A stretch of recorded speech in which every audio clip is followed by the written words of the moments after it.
O Senhor esteja convosco. Ele está no meio de nós. Proclamação do Evangelho de Jesus Cristo, segundo Lucas. Glória a vós, Senhor. Naquele tempo, milhares de pessoas se reuniram a ponto de uns pisarem os outros.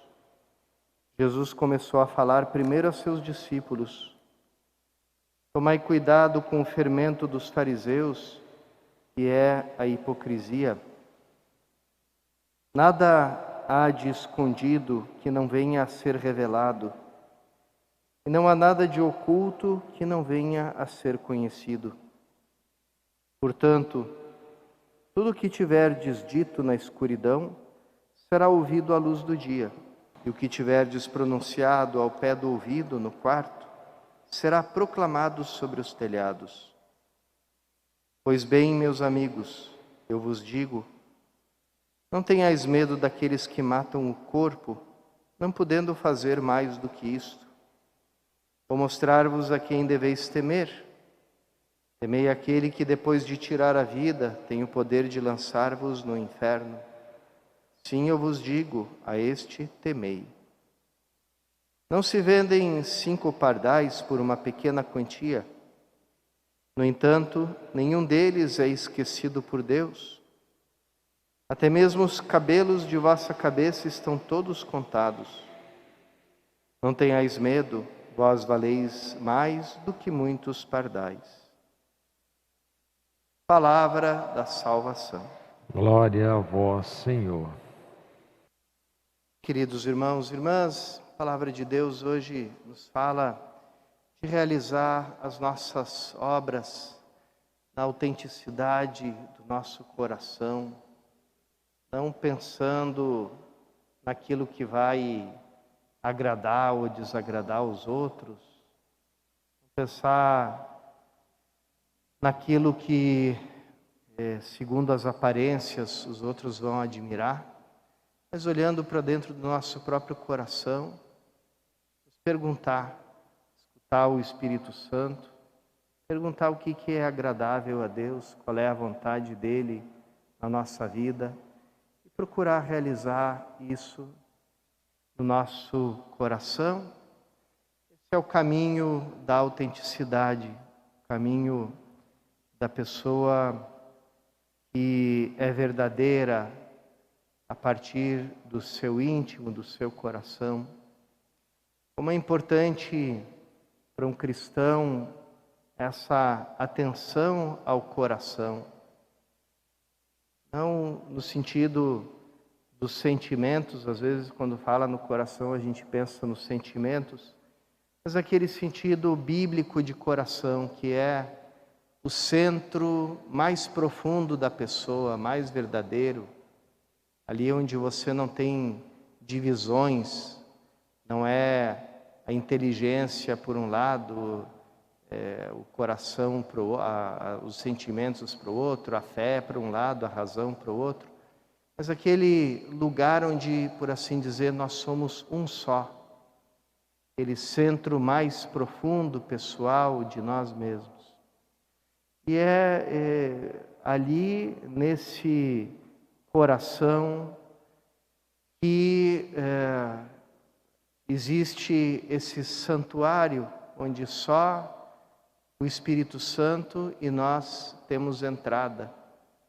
Ali ficam de fora as aparências, ficam de fora as opiniões dos outros, ficam de fora, às vezes, até as pequenas ou não tão pequenas mentiras que nós contamos para nós mesmos.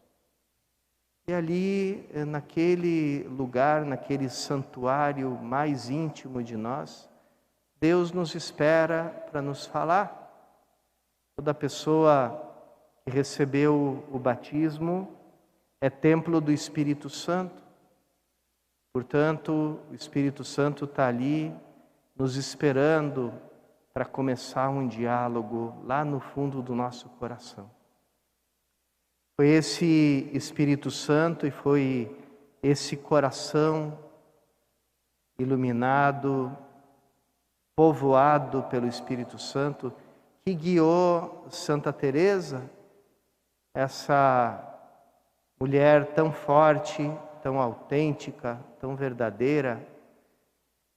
E nos seus escritos, quando a gente começa a ler, parece que é uma pessoa que está na nossa frente conversando conosco, de tão viva, de tão verdadeira, de tão sem artifícios que ela era. Teresa procurou desde pequena a Deus. Quando era pequena tinha a ideia de ir lá para os lugares da Terra Santa e dar a sua vida por Cristo, ser mártir. Depois ela entrou no convento dos Carmelitas. Na época, a ordem dos Carmelitas estava numa grande decadência. Tinha se tornado quase que uma colônia de aposentados, de pessoas ricas aposentadas, que viviam lá com todos os luxos, com todas as regalias, com todos os serventes, sem renunciar a nada. E Teresa entra nessa ordem e vive a sua vida consagrada, como ela mesma testemunha, numa grande mediocridade,